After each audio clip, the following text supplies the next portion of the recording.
Wow, we got there in the end. All right. Good afternoon, good evening, good afternoon, good morning. I was going to say good morning, but it's not morning. Everyone, it's Harry from Hotspur TV back with another preview with Harry Scarf again. And today we've also got Muzzy, who's a Fulham fan. So first of all, Muzzy, how are you? Hey, I'm good, thanks. How are you? Yeah, good. So me and Muzzy have known each other for a while, so he's going to be the Fulham fan in this preview. And Harry Scarf, how you doing? Yeah, very good. Thank you. Nice to be back on. Obviously, going to Craven Cottage tomorrow. So really looking forward to discussing the game. Looking forward to tomorrow itself. So it should be a good one. I just want to big up the chat. So first of all, Luca, AFC, and big up. Not big up to your team though. Big up Molly, who's always in the chats. Big up that Spurs podcast. You're right, Carl. And Jay, big up. And who else am I missing? We've got Jay. We've got JJ, of course. Big up, mate. How you doing, mate?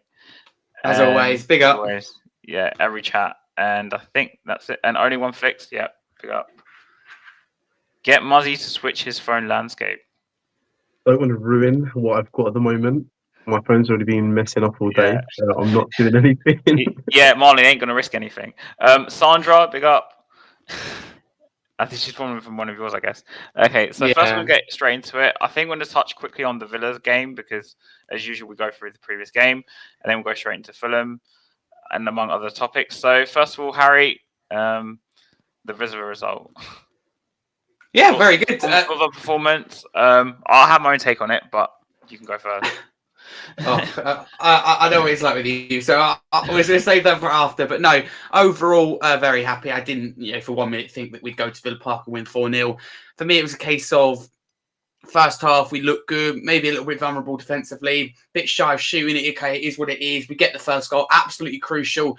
Obviously, Villa, having played in the week at Amsterdam against Ajax, were very tired. Obviously, a lot of those players, to be fair, played 90 plus minutes, so they were tired. And once you go 1-0 behind, I think that kind of mental feeling kind of kicked in for Villa, and also they went 2-0 down. John McGinn lost his head, and from that very moment, the game was gone from Aston Villa.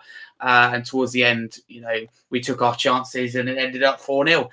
So whether it's a 4-0 game or not, it doesn't matter. We've won. We've won for me a crucial 6-pointer.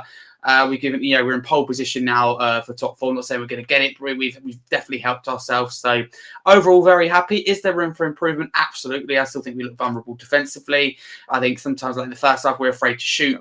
But generally, positive signs, improving, and ultimately, that's a big result. And it's a statement win, and it's a statement performance.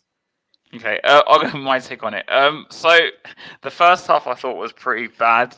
I think probably for both teams, if I'm being honest. Villa kind of set up how I expect them to, actually. I did think they'll go over the low block. But it felt like, to me, that they were a bit like leggy. They did play midweek, went to Ajax, and apparently that was a very big performance. I didn't watch any of it, but I heard that they done really well. They played for the draw, and they got the draw. And they got it, yeah. Clean sheet. And obviously they're through now. They beat Ajax 4-0 at home, and they're through, so that was absolutely huge for them. Yeah, so like for them, they're probably going to go for Conference League anyway to win it, because obviously Emery's amazing at these European trophies. He's got a history of it, so it doesn't surprise me. And maybe they'll find a route to the Europa League through that way. But it kind of seemed to me also that once we got the first goal or two, the game went away from them because obviously they're chasing at that point. And once the red card went in, that was it. Basically, it was game over. I just sat back and I was like, "This is going to be like, it could be like any sort of score." Muzzy, did you watch any of the game? Do you want to do quick thoughts on it? I wasn't in the country, so I didn't really watch it. But I was just surprised when I saw the score. I was like, "Wow, beating Villa 4-0 at their ground, where it's probably one of the hardest places to go this season, past City and Liverpool." Yeah. But beating Villa is an impressive result, especially on their turf. What? I don't know. That was a bit random. It's definitely not on my channel. But yeah. So I wanted to quickly touch one more thing before the season ticket prices. Harry, have you read Kulusevski's story at all?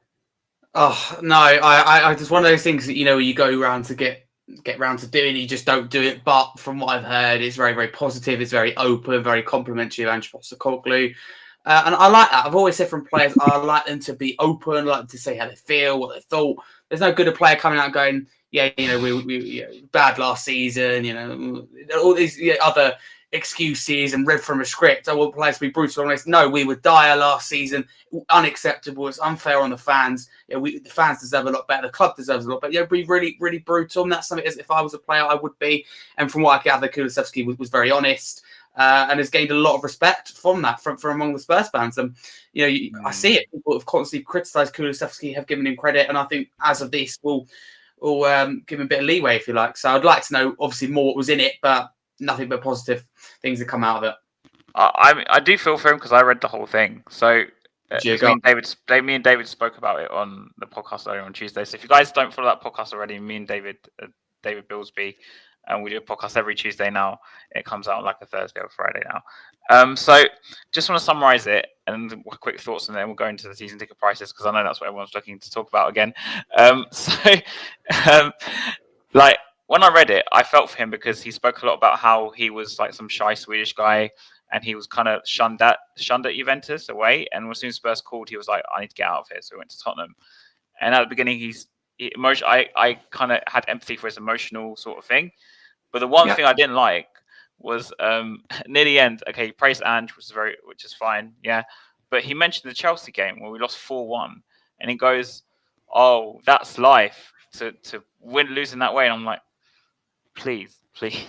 Like, I don't want a player to come out and say, "Oh, we were happy losing 4-1 at home to Chelsea." Like, no, but I think the way we played was really promising. Because I was one of the fans at the end that clapped. I wasn't clapping the result. I was clapping the performance, the effort with 9 men to play well. And we can't kind of accept if that's the way. He mentions a lot about the tactics in the sense of like he says something like, "Oh, we stuck to this way, and we are happy that we're happy playing." And I was like, really? Like we lost 4-1. Okay, I'll understand if we drew 1-1. I thoughts on it. Yeah, I understand where you're coming from.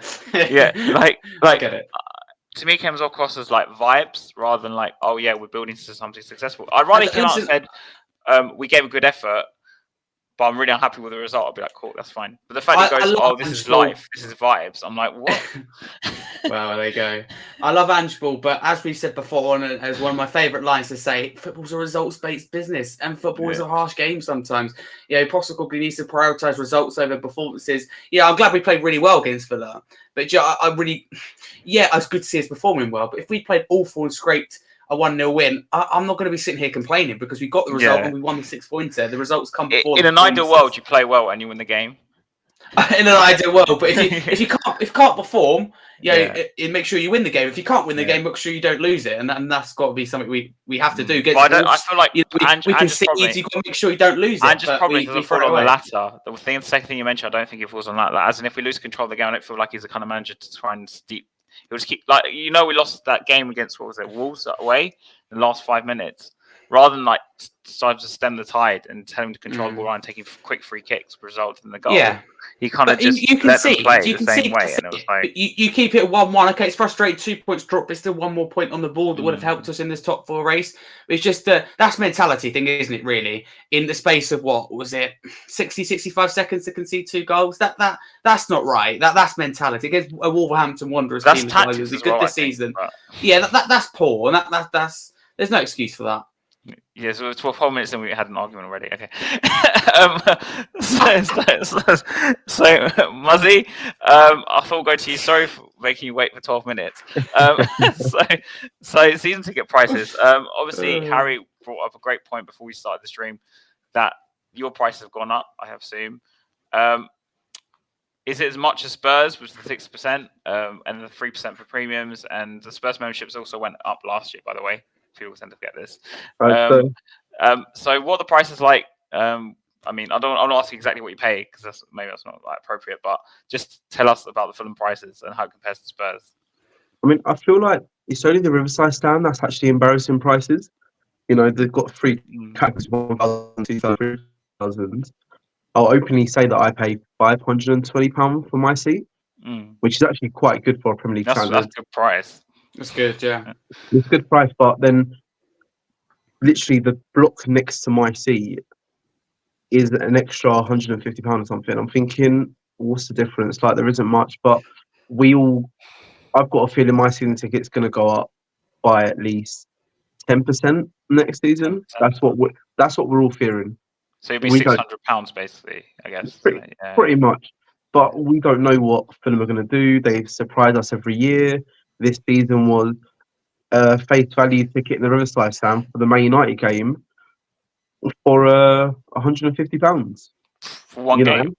know, for that one game against Man United, and I think against you lot it's £125 in the Riverside stand. It's a bit like, ooh, it's a bit disgusting. Okay, now I'm going to ask your opinion on the Spurs ticket prices. Um, we pay some astronomical prices, probably the highest in the league, arguably. Do you think it's justified? No, because the fact that your season tickets didn't go down this season because you had no European football, I get Levy wants to try make his money back for the stadium. You just froze and you just left. I don't know what happened. Yeah, it's signal. I don't know what happened there. It's your Wi-Fi now. Yeah, 100%. Yeah, sorry. But Carry on, the thing is, sorry. Yeah. what's it? Fans out there will still pay them season ticket prices. Mm. It's not like they're going to change it. You know, Tottenham fans still want to go watch their team play. They're going to pay the price, and it is the reality. It used to be a working class game where you can take your family, your kids, and now you've got to take out a mortgage to take your family to a football match now, which is pretty much a joke.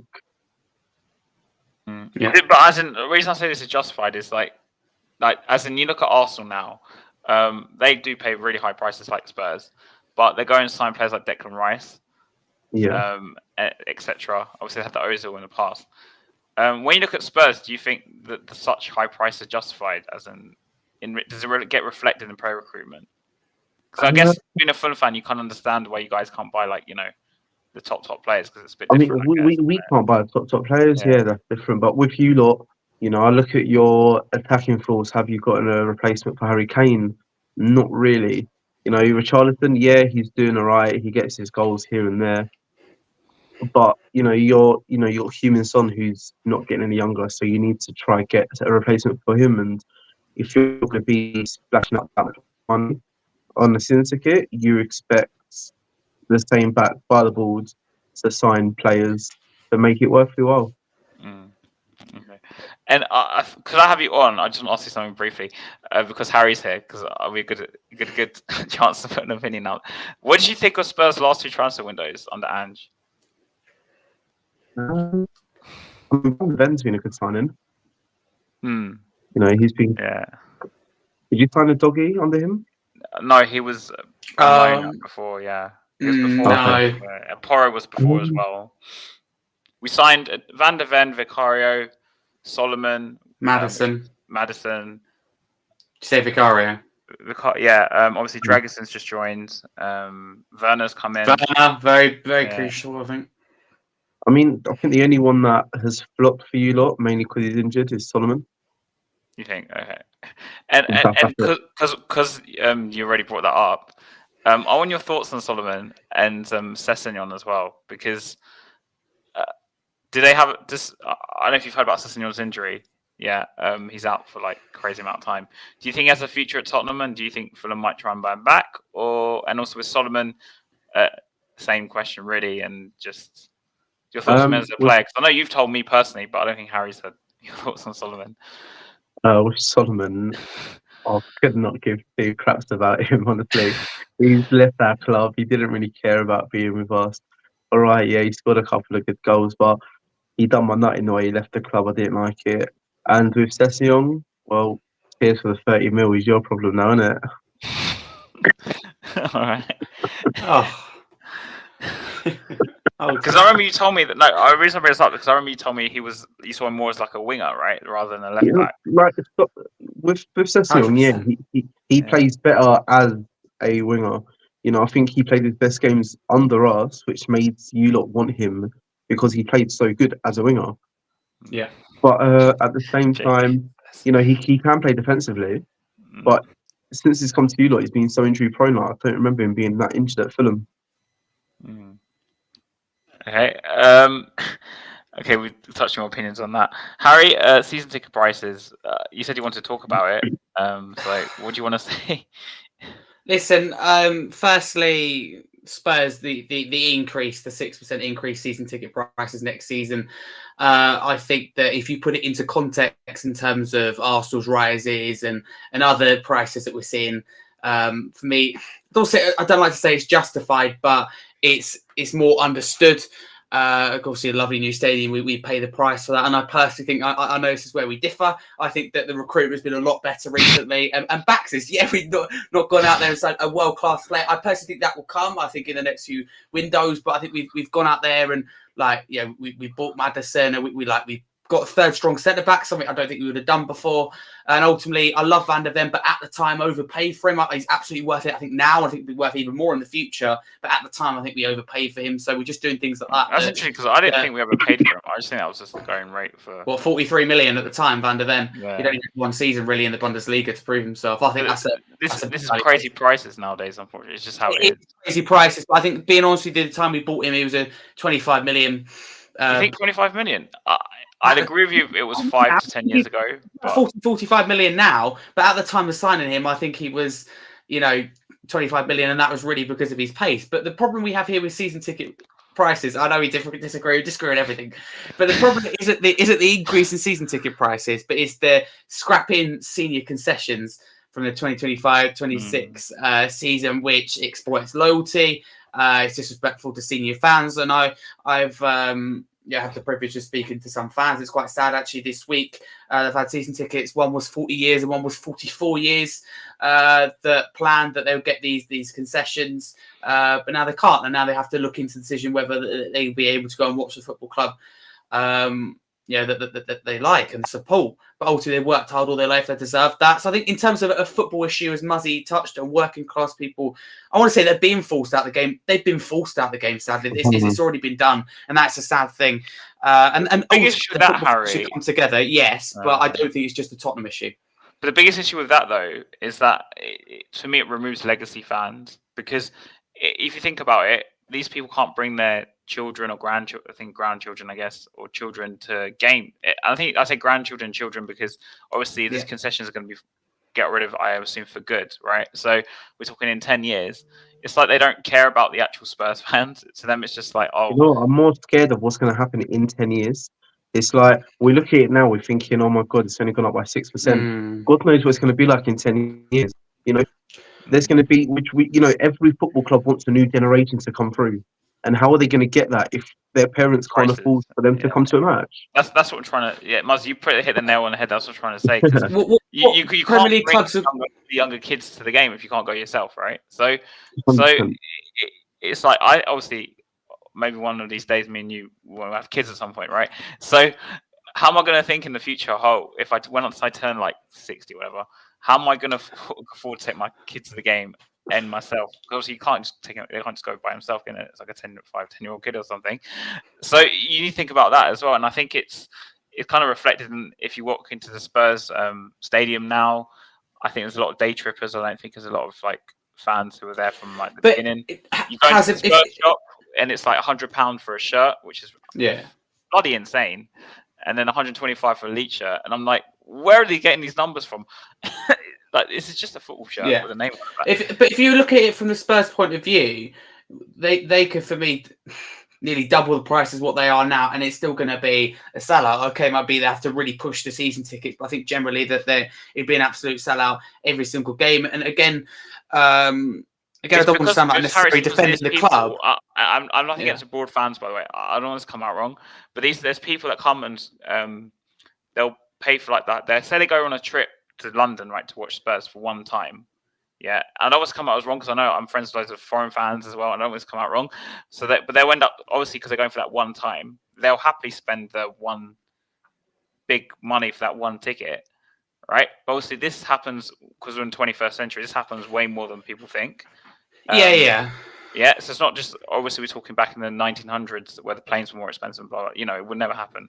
But we're modern day era now, so this must happen all the time. I even see it because, I hear people sitting behind me saying, oh, I flew from Australia to come watch an Ange game or something. I don't know. example, or Listen, some Scottish.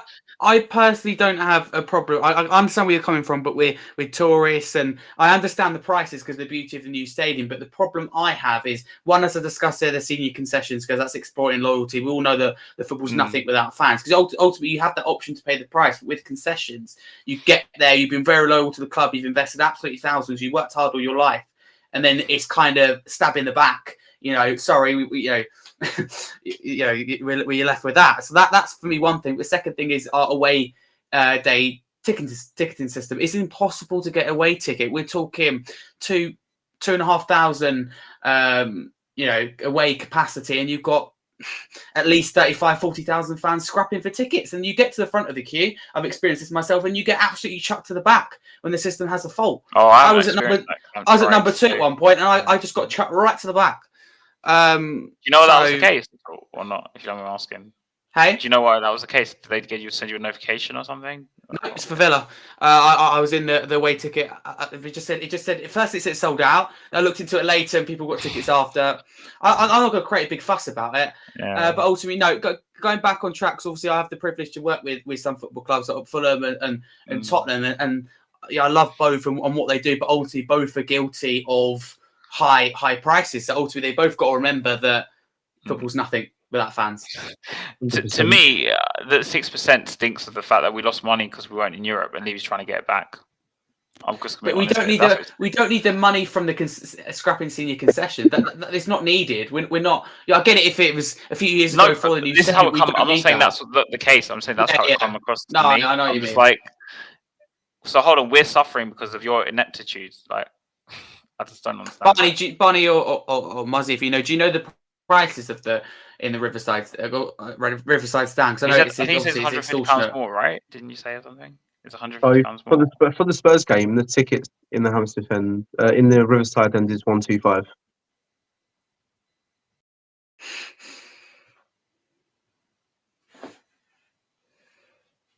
He says away tickets. Marlon says away tickets are a problem for all Premier League clubs. Yeah, no, that's absolutely true. Yeah, I think it's the fact Marlon doesn't like to agree with me. I could have said that, and he probably would have said no. It's just a Spurs problem. We won't worry about that. It seems like not a lot of people agree with you, to be honest. I mean, that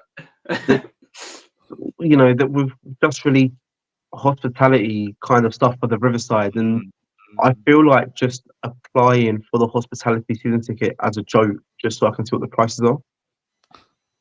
Oh, right, okay. So could you imagine £3,000 isn't for no hospitality, it's just for a seat. What? Just for one seat? Yeah, that's what I mean. So these are our season ticket prices. So 1,000, 2,000, 3,000. They're 3 different categories. And then we've got a hospitality season ticket. Could you imagine what the prices will be for that? All right. I'm already looking, or I'm not buying it, but I'm thinking it's going to be like 20 grand to sit in the Riverside hospitality sector. What? That is my. It's extortionate. If you want, I'll apply for it, and then I'll send you. Then I'll send you it privately on how much it is, because I reckon how much it will be. Yeah. Stand looks lovely though. That's what we'll say. That's less negative prices, but the stand looks gorgeous. I haven't seen it. The only time I've been at stand is for the FA Cup match. And don't get me wrong, it's nice to have a beer by the riverside, by the river. It's beautiful. They do events after the games where the players come out, do a post-match interview afterwards, which is quite nice. But I'm not going to pay more than 40 quid to sit in the Riverside stand at the moment. I would only go there for cup matches and pre-season maybe. Oh, as in the hospitality stand, you mean? Or No, just in the Riverside. So you confused me when you started talking about hospitality. I was like, what? I reckon if I went to a cup game for hospitality, I'll still be spending about £200-300 just to sit in a seat against Rotherham at home. That's insane. That's actually insane. That's bonkers, isn't it? Yeah. Yeah, I was meant to be going to that, but I was ill. Yeah, I remember that. So I think we'll get straight into the game because there's no arguments this week yet. So, Muzzy, how will Fulham line up? Can you tell us, please? I reckon Super Bird Leno in goal. Mm-hmm. We'll have Castagna, Tosin, Bassi, and Anthony Robinson. Mm. We'll have Jalapalina with Lukic. We'll have Pereira in the middle. We'll have Iwobi on the right, and Harry Wilson on the left, and Rodrigo Muniz up top. So who would you say is I must confess though I haven't watched a lot of Fulham. So can you tell us who the danger men are and what do you expect to happen in terms of like the tactics and the formation and stuff like that? I think João Palhinha would definitely be the main factor in this game. He'll be jumping into tackles, probably get a yellow card. So if anyone here bet, put a yellow card for João Palhinha.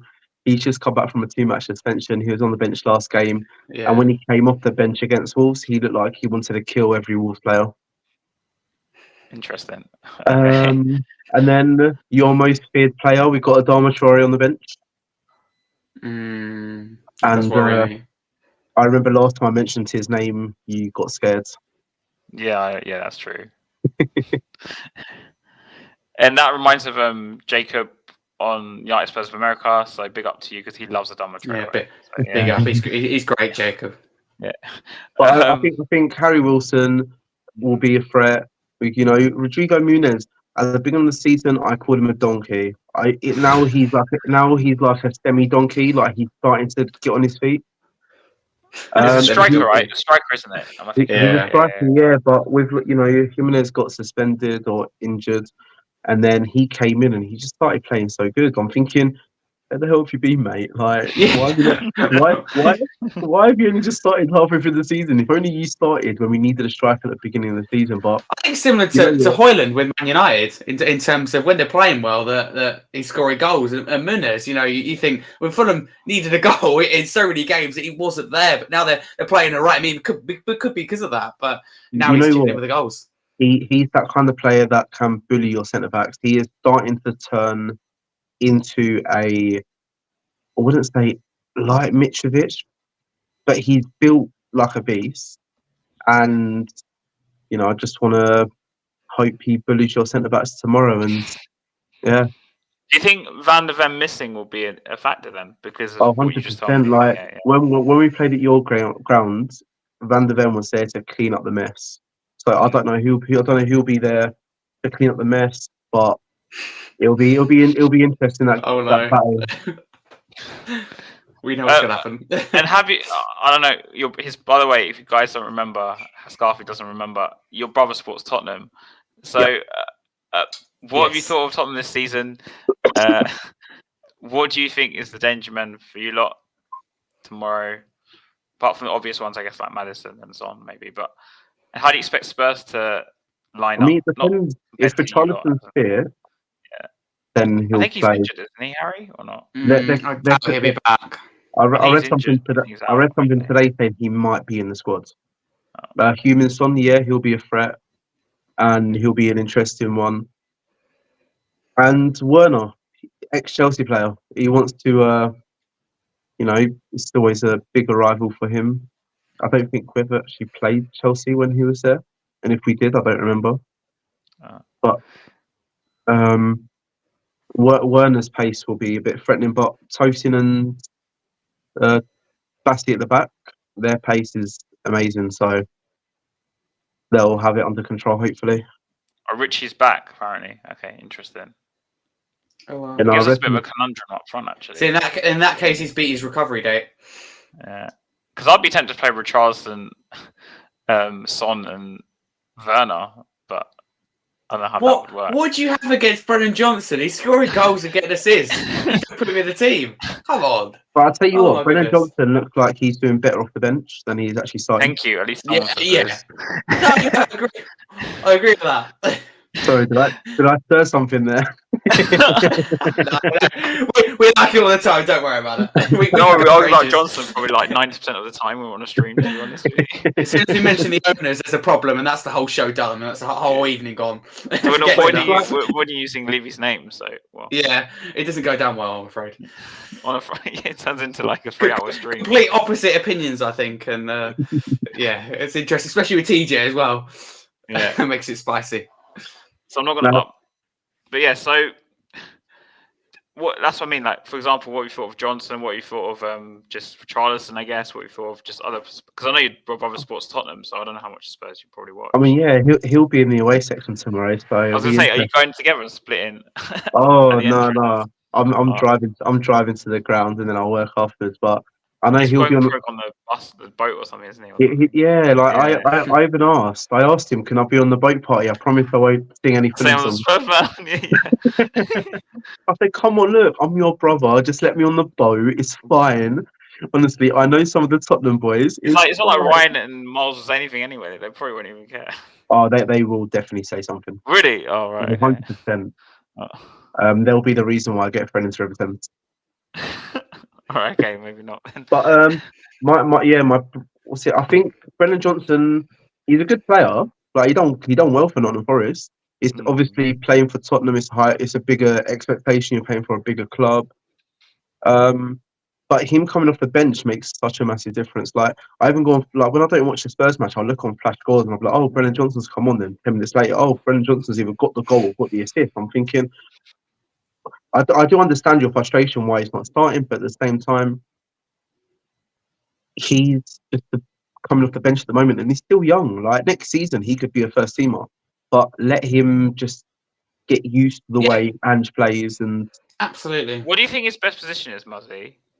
I mean, I've only seen him at Spurs on the wing, but he can play striker. But I think he needs to bulk up. I think he'll get absolutely bullied by 75% of the centre backs in this Prem. But I mean, like left or right wing, really. Not. I don't see him playing up front, really. Or do you think he plays as a second striker? I don't know. But we don't play that way, so he's got the pace for it. It's just a strength he needs.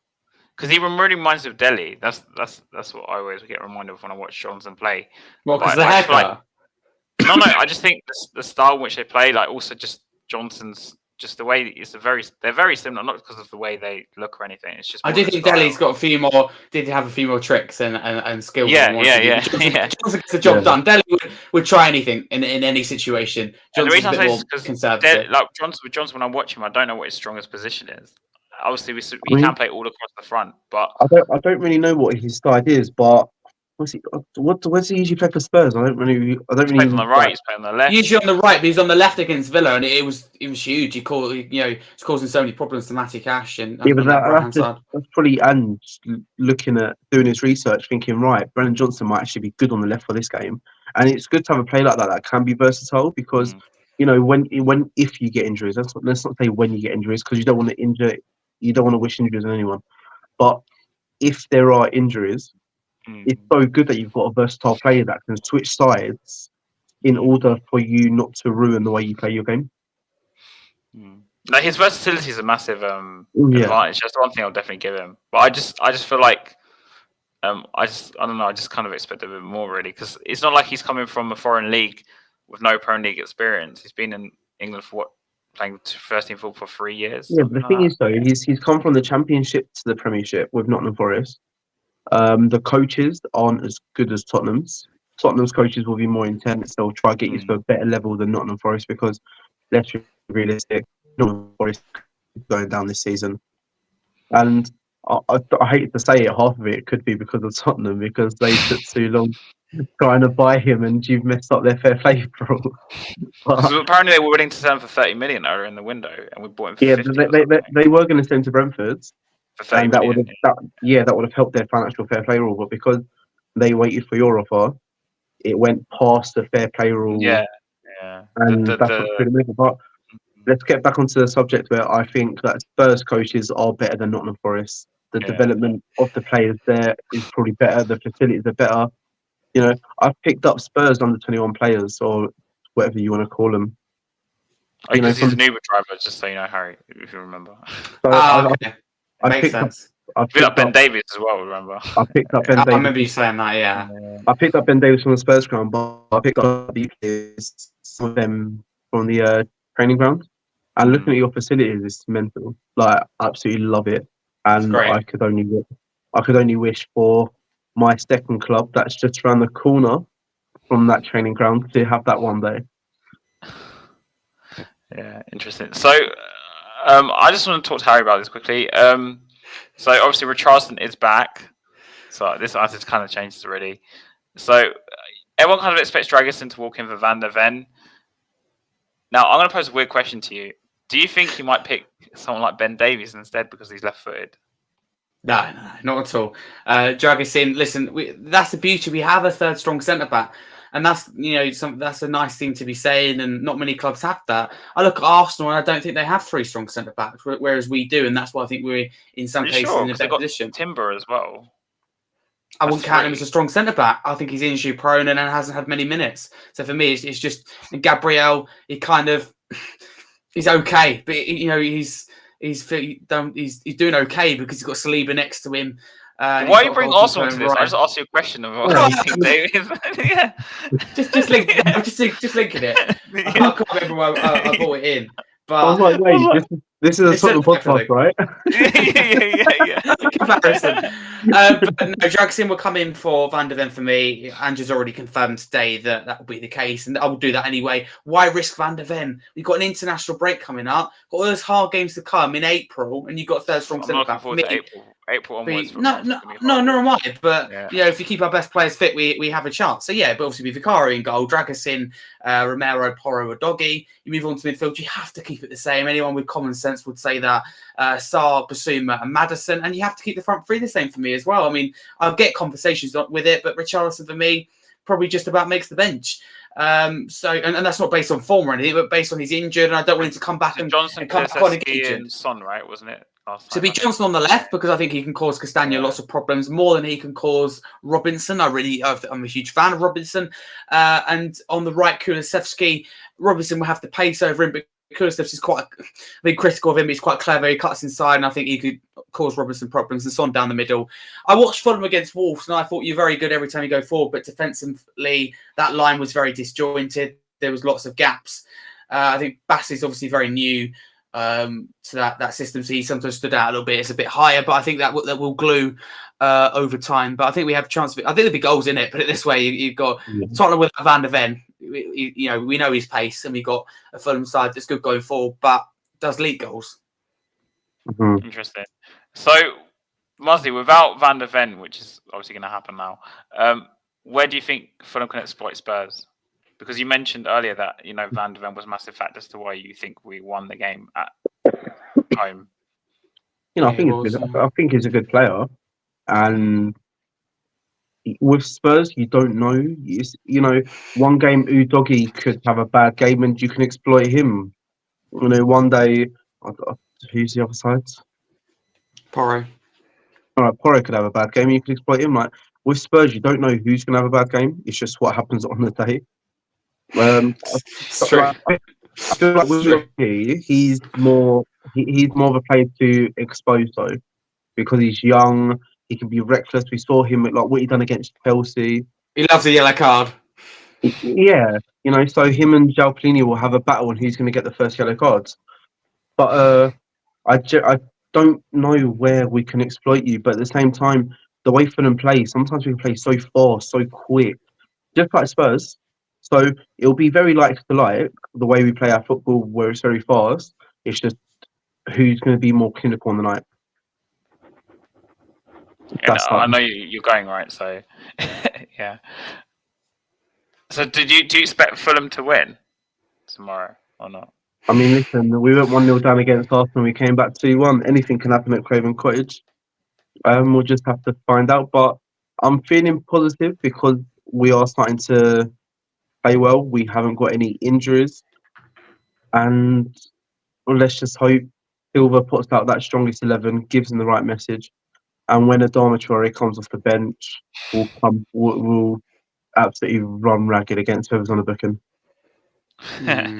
So you expect Romero to do? Because interesting, you brought up someone like him because he's spoken openly. I think a couple of weeks ago, saying that he's noticed the needless yellow cards and stuff like that he's been picking up. He's trying to cut it out of his game. Do you expect someone like Paulinho to wind him up or something? Is that what you're trying to say? I think Muniz, you've got the Brazilian Argentinian fuse there, and Pereira as well.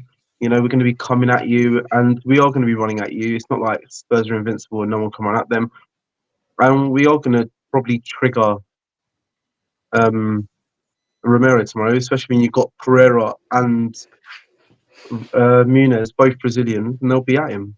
They will, and it will be a feisty battle. Especially, it's like Muniz is a big guy. Like, I don't know if you Yeah. put it in the comments, but he bullied Brighton.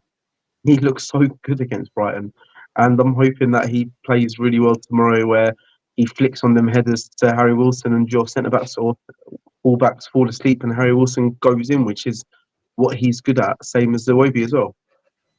I thought you guys got Iwobi. Got Iwobi, got Willian. They're all, Traore. They all want to cause Tottenham problems. There's a lot of players. I look at Fulham and go, there's a lot of players who can change a game. I think we have it at Tottenham with your Johnsons and Werners, who are very good off the bench. I think Fulham have that. They create chances. No, we do. So that's the ultimate thing. Personally, if I'm being honest with you, it's nothing against Muniz, but I'm not worried about him in terms of. I know we haven't got Van der Ven, but I think generally we will be on top of that battle. But what I do worry about is if Paulinho gets control of that midfield, if Willian and in particular Harry Wilson have anyone find space, and one of our fullbacks gets a yellow card, that's an issue because they're easily swappable. So for me, it's massive. The midfield and the wingers compared to our fullbacks is absolutely massive, I think. And ultimately, I want to see who's in that Fulham starting 11. I think, as you say, you have a lot of attacking options available. There's a lot of good players to put in there. I don't personally know who will be in there. I think Willian has a good chance. Wilson's got to be in there for me, but we have to see what lineup looks like at 4:30 tomorrow. Yeah. And you're going to be there, Easter Harry, so yeah. Yeah, I'll be there. So before we go into an actual score prediction, I just want to ask you first, Harry, because top four is like everything you said, so it's top four race. Top four right now, yes or no? Because I know you spoke very confidently earlier. What are you trying to say? But no, I'm seen generally as a positive fan, but also I'm very honest, and I don't think that we will get top four this year. I said that before the Villa game. Okay, very good result. Villa and Tottenham both have hard games, but I can't see us going to Anfield, St James's Park, Stamford Bridge, and getting a result. As well. And I panned it out, and I think we lose another 4 or 5 games. You just can't get top four with 12, 15 points dropped. So I'm afraid that for me, it's 5th place. If I'm being honest with you, I think that will be Champions League football. I've been very open about that. I think that it will come to England. It will be us. So I think 5th place will be enough for Champions League football. Regardless, I think we've come a long way. We're playing the right way. We're getting results. We're improving game by game. We've got a very good team, not only now, but for the future. So for me, I don't want to get too hung up whether we want, about top 4 or not. It'd be great to get it. But if not, we go again next season and we improve in the summer. I agree with it. I think we're going to finish 5th. But that's partly because of our running. If our running was a bit easier, then maybe I would do something different. But absolutely. Do you think, the confidence is I at know least. mad, we both agree we're going to finish 5th. But do you think there's a possibility, considering our running, that we finish outside the top 5? No, not at all. No. I think Man United are very inconsistent. No, I can't see it. And for me, and this sounds absolutely bonkers, but I think the team that have... See, they're not even going to get near us because they're too far away. But I think I look at someone like Chelsea and go, I think they'll have a strong end to the season. If I'm being totally honest with you, I looked at them against Villa in the Cup and thought they turned a corner. And the results have been okay, especially in the league since then. They've generally been quite consistent. They've finally got a team that's performing. They've finally found the right system. West Ham put a good run together. I think they could be quite close behind us, especially if they beat us. But Man United, I'm at this moment in time not worried about. So I think we're finished 5th. About 3-4 points. So Villa 4th, right? Is that what you're saying? Villa 4th. Villa 4th. Okay, because they got the Conference League as well going on. Can I be very clear here? I think it will be by 1 point. I think it'll be extremely tight. Ooh. I generally think Villa will slip out. If they keep concentrating on the Conference League, their performance in the Prem won't be as good because then players don't want to get injured. At this moment in time, it seems like we've got the advantage to get top 4, considering we've beaten them in the 6-pointer. And as you say, Villa got Conference League, but you never know Tottenham, as you said earlier. We also yesterday didn't Ollie Watkins come off injured, so we'll see what happens with him as well. He's a main factor in their squad as well. So if he's injured and he's out for a couple of weeks, that could be massive for Spurs. Absolutely. Yeah, it's basically their goal scorer, isn't he? So please, everyone, like and subscribe to this channel. I mean, Harry's channel and TJ's not here. So I thought I'd put that out before I forget. Okay, so now we're going to go into the score predictions.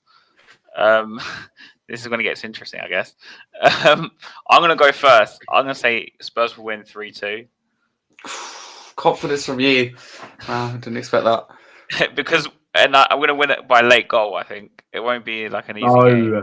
Yeah, Yeah. because Spurs. 98th minute, Bassey own goal. Whoa, that's far. I mean, because we tend to win the game quite late at Fulham over the last few years. Harry Winks. Yeah, no, that's true. Yeah. Lewis Holtby. And I just think we'll concede at least 2 goals because Fulham are at home.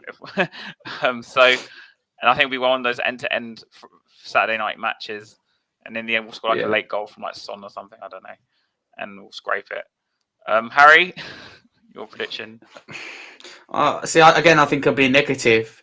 You know, we've just beaten Villa, and I'm going. We're going to finish outside the top 4, which seems bizarre. And then I'm going to go. I don't think we're going to win at Fulham. I just know what Tottenham like. I don't think we're necessarily going to go to Fulham and not perform, but I think Fulham will be up for it. And I think that there'll be a lot of chance. I think it'll be end to end. I think you sum it up perfectly. I think it'll be full, proper one for the neutrals. I'll go with 1-1. For me, I'll stuck between 1-1 and 2-2. I think the defences will be in trouble. So 1-1.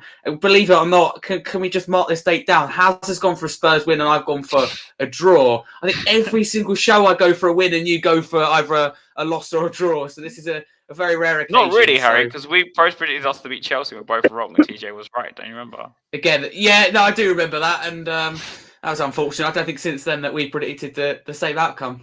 Wonder why. I have to watch got through all of them. I don't think it's as bad as people make out. I don't predict us to win. I just think when he gets to like certain games, I find it very hard to predict. No, but you sat there and went, we're going to draw against Crystal Palace at home. I mean, come on. Because I've seen us draw against teams like that at home. So I generally feel like you two are worse than a married couple. Yeah. That's probably true. I've never heard so much bickering in one podcast. You should come here when TJ's here. If TJ was here, you'd be sitting in the corner, sitting there just watching us argue for like 2 hours. I feel like I am in that corner already. No, trust me. If you think this is bad, you should check out Friday when TJ should be back. I promise you. Just watch how it's just that is amazing. You start on one topic and we end up going something completely different. Yeah, we divert. Completely divert.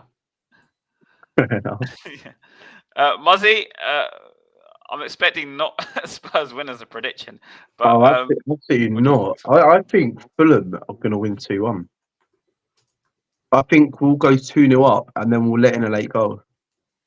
But I think Fulham will be very tight at the back and they'll threaten them wings. And I generally feel like we'll get a 2-1 win.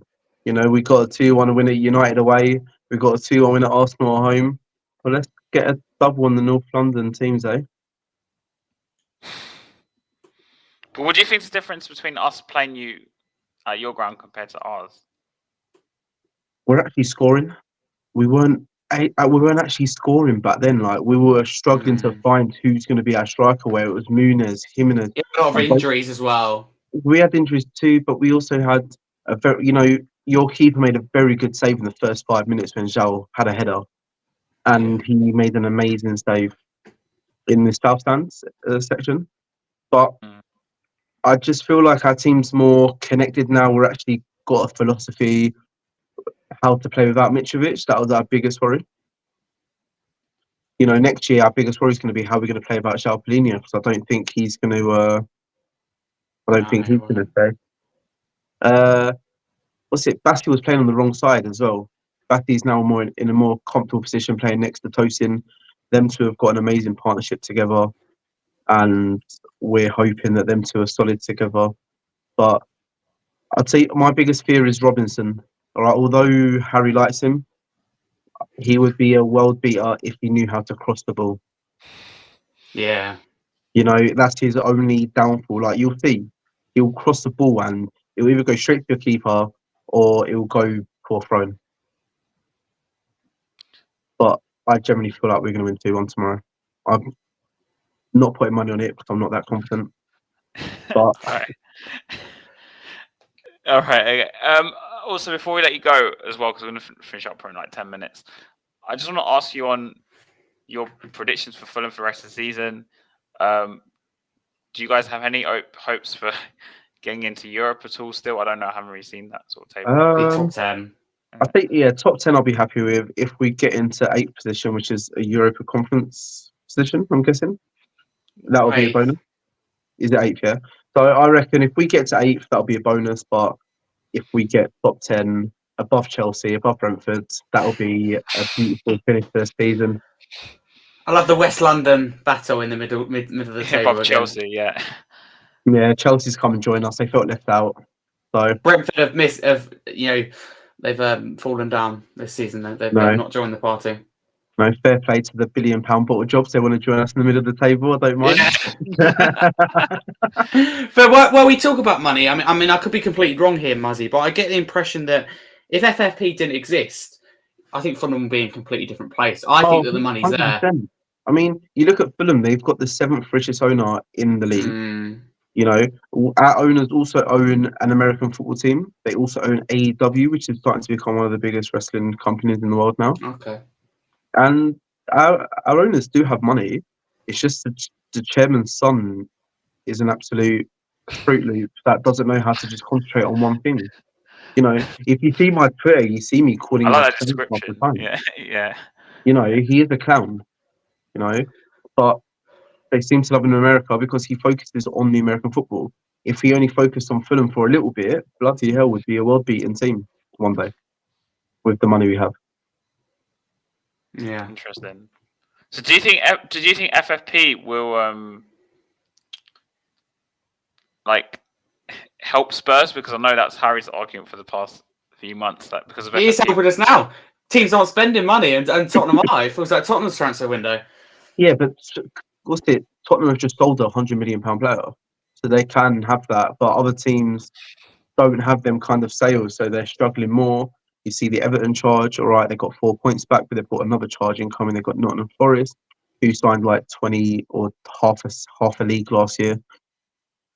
And now they're getting done for the charges as well.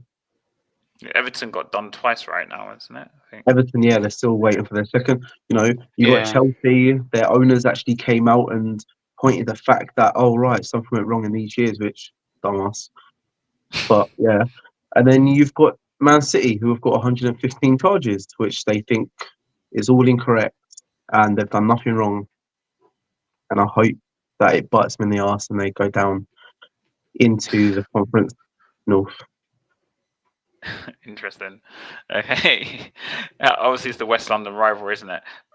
Is the Fulham Chelsea game like a massive derby then? As in, because I didn't really sit down to watch it. I must confess, because obviously North London derby, as you know, is like one of the biggest derbies probably in the world. I'll argue. I tell you what, it's only big for Tottenham Arsenal because where Arsenal are and where Tottenham are. With Fulham, we still call it the SW6 derby. It's still big for us if we win it. If we lose it, we're going to lose anyway. What do you expect? They spent £1 billion, but if we win it, we're massive. You know. So Muzzy, where do you see Spurs finishing this season, and like where do you see the future under Ange? I know obviously you're a Fulham fan, but it's good to ask someone who's like an outside viewer because obviously Spurs fans have their own biases. I mean, like I've said in the past, living in a house with Spurs fans, I've watched Tottenham a lot. Yeah. So, what does your brother think of Ange, for example? Like, I'm just curious. He seems to like Ange. You know, the football compared to the last few managers you've had have been so boring, so slow. It's like I can happily sit down now and I'll actually be excited to watch Tottenham play because it's actually exciting football. Yeah. You know, the high line, the press. You know, when I watched that Chelsea game, all right, you lost 4-1, but as Harry said, the reason he clapped is because the team still put everything into that game, and that's all Ange wants. That's all the fans want. That's all everyone's wanted, and you've finally got it. You know, so I feel like Spurs can sneak into the top 4. I feel like they can. You know, they can easily get a draw against Liverpool. They can easily get the draws at Newcastle away, although last season, let's not talk about Newcastle away. That was a bloody nightmare. That was a car crash, 5-0 or something before half time. It was 5-0 in 20 minutes, I think. I think my brother left. He missed 19 minutes. My brother left after 4-0, so he was actually gutted he missed the 5th Newcastle goal. And but no, I generally feel like Spurs can get the top 4. I feel that the way Ange is playing is so exciting. It's so attacking. I didn't know that. Bakary and Udogie being called up. for Italy. Wow, I didn't. Is that Macquarie's first call up, or I don't know. As far as I know, I don't think he's played a minute. I know Destiny's been in the side for a while. I mean, he even played like amazing against England. So yeah, still not a lot of minutes though. If I'm being honest with you, but it was while we were on air, so I've just seen that now. Yeah, because I saw your comment. That's how I saw it. Can I put a question? Can I put a question to Muzzy? Yeah. Go on. So firstly, I'm gonna do about Fulham and Tottenham. So firstly, it's very bold from here. What do you think the aim is for next season for Fulham, but also for Tottenham? I mean, for Tottenham, top 4. Again, next season or more? That's what he meant, next season. Yeah. Next season. Sorry, next season. Yeah, no, for next season, I feel like Tottenham should still focus on top 4 for just one more season. You know, you can't just rush and try and win the league. Although, no, absolutely not. No. But I generally feel like top 4 for Tottenham is a basic thing. I think it has to be top 4. With Fulham, we need to see if we actually sell João Palhinha first. That's massive, isn't it? Absolutely. If we sell João Palhinha, we need to try and stay up. I feel like he's that much of a loss. But at the same time, when we missed him for 2 games, we beat Man United and Brighton. So, are we really going to miss him? We're still going to miss him because his. Who's his backup or replacement, whatever it is at Fulham? Like who comes in when he's injured? Is it Tom Brady? What's it? Sasa Lukic. Sasa Lukic. Yeah. I don't know anything about him. So you got a price tag as well on Palhinha. He nearly went to Bayern, right? He nearly went to Bayern for 60 million. And he's worth more than that. Yeah, 100%, which is why he signed a new contract at the beginning of the season. It would probably for 80 million, probably. We're talking. I'll be happy with. I mean, I think you get 1995. To be honest, I feel like we can get them triple digits just because he's made the most tackles in Europe last year. All right, he got 30 more tackles. Would you classify him as an elite player? Don't mind me asking. I haven't seen enough of him to really judge. All right. So let me just say this point quickly. Yeah. Last season, he made 30 more tackles and second place in the Prem. All right. And then Casado and Declan Rice both went for triple digits. Why shouldn't Palhinha go for triple digits? That's all. I don't bring this up. It's just on previous recordings, I made points about cost of players actually making like a difference in terms of quality. As is obsessed with cost, right? See, Muzzy, just to give you some context, we've had really 2 good windows, but because we haven't splashed the cash on an individual, Has thinks that it's a bad window. No, I'm saying that the top players cost 80 million. The top players cost 80 million plus. That's what I was trying to say. Yeah, but not necessarily. What's it? You do have Daniel Levy, who is so tight with money, who will try to squirm out, an extra 25p out of a player's, because he's that tight. 25p. So packet Watsits. Yeah. What I'm trying to say is that obviously we signed Johnson was 50, Van der Ven was around the same. I mean, Maddison was around the same. Would you classify these players as like? Also, you said Palhinha will cost 80 to 100 million, possibly, right? Probably more than 100, right? But is it because you classify, say, him as a higher quality than those players? Oh, I definitely class João Palhinha as a world-class player. This one, I'm asking this question because I want to see what you. It gets to most teams. Yeah, but that's what I'm trying to say to you, Harry. These players, they cost 80 to 100 million. These world-class players. Oh, I know what you're saying, but we don't need that right now. We've done. What do you mean we don't need world-class players? How do you say we don't need world-class players? Oh, we don't. I don't think we do it at this moment in time. I like the way we go about it. We don't need world-class players. Did you just say that? Not at this moment in time. Yes, how can you not need world-class players? I don't understand. We don't right now.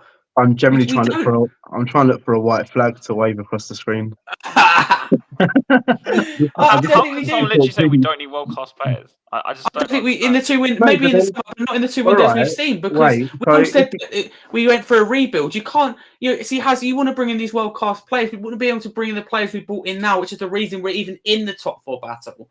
So I don't know I what want more than top 4, which is why I want to bring in these world-class players. But not in Andrew's first season. I generally feel like don't go out there and try and buy a world-class player because sometimes you'll feel left disappointed. Look at Chelsea. But then you look at Leicester. You also look at Leicester, who barely spent any money and they won the league. But that was 3,000 to 1. It's not about money. It's about recruitment. Of course it was 3,000 to 1. But, their scouting team done an amazing job finding them players. Look at Brighton, for instance. Brighton, if they kept every single one of their players, they'd be world beaters. If you look at Southampton, if they kept all their players, they'd be world beaters.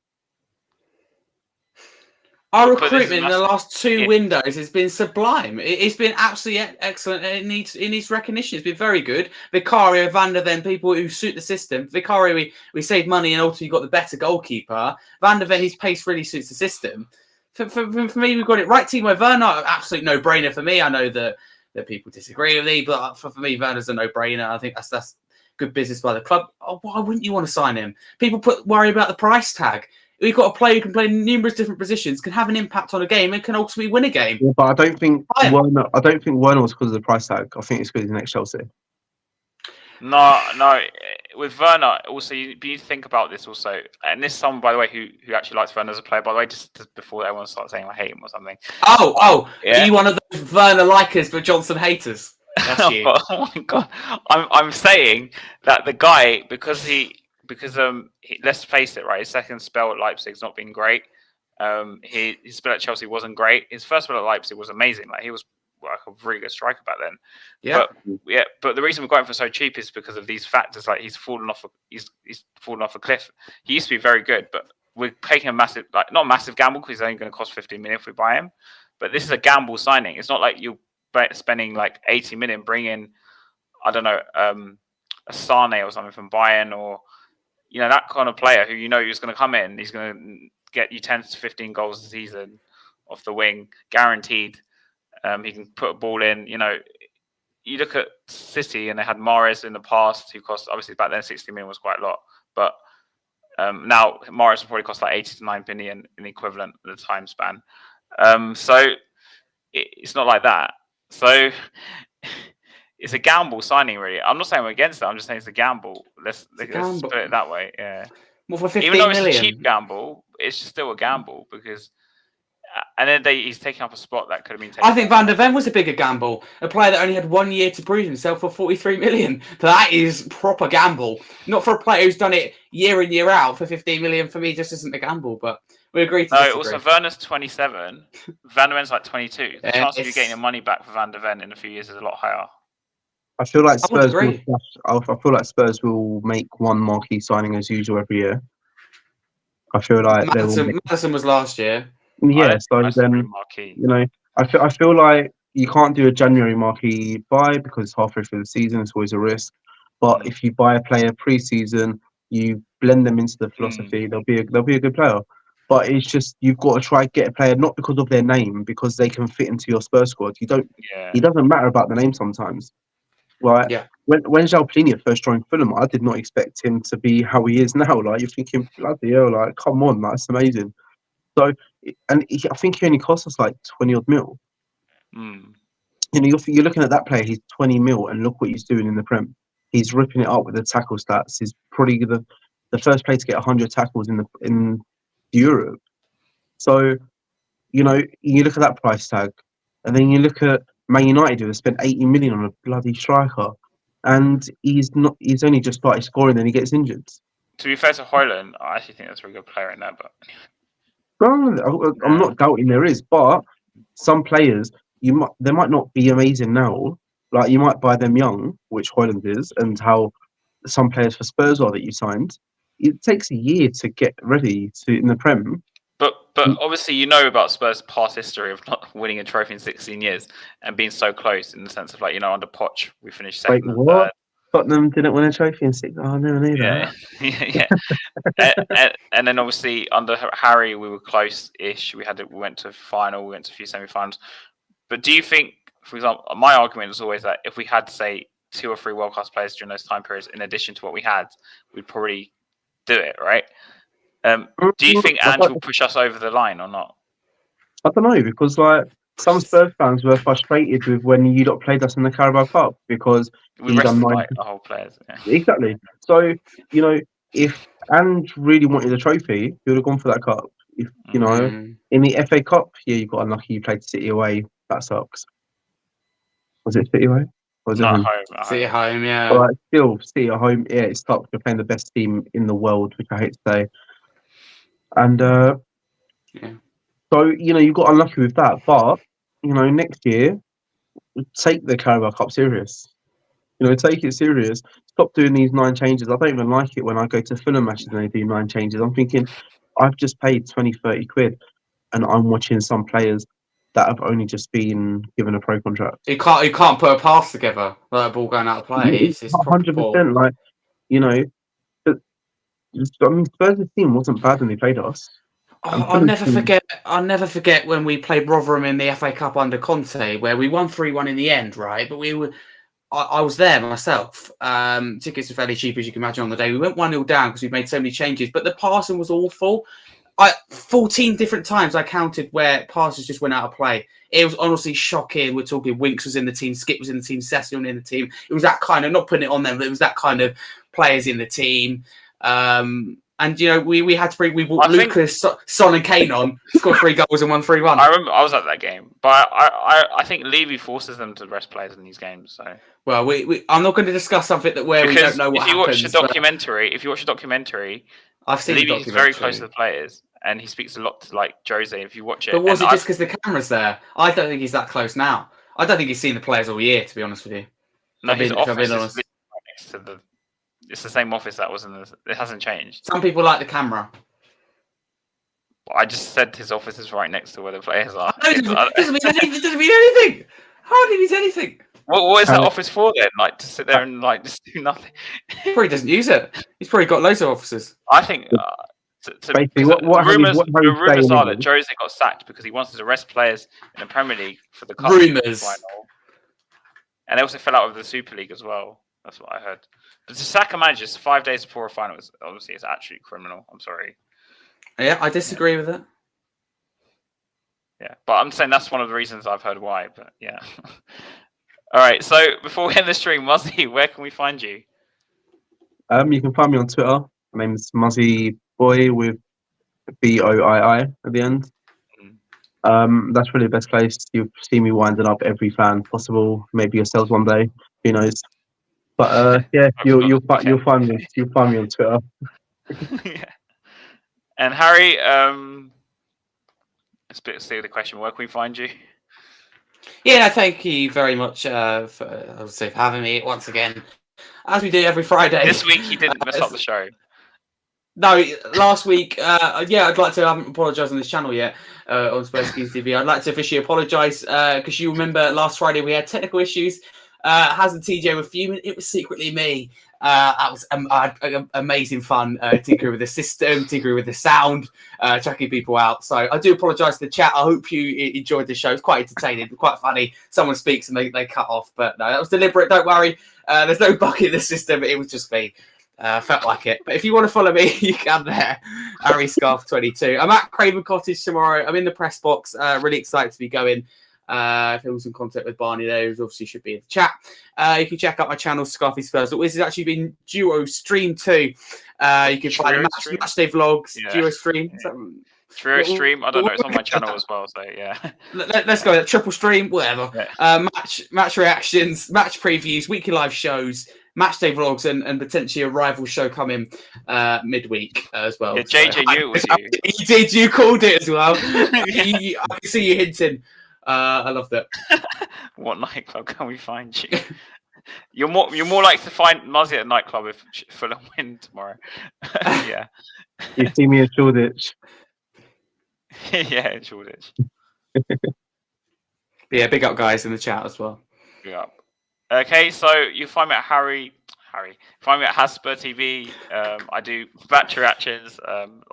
I live stream like once a week, sort of. I didn't do this week because unfortunately he's very lazy. Not that actually. I've actually had a lot of issues with cars and stuff at the moment, but thankfully it's all fixed now. So I'm a bit actually locked out your car or no. So there was a lot of issues. It's hard to explain. Right. Okay. I'll tell you afterwards. Yeah, no worries. So yeah, and so you can find me at Hotspur TV, Muzzy at Muzzy Boy, and Harry at Harry's Scarfy Spurs Talk. And see you guys later, and come when you Spurs. Come when you Spurs. 4-0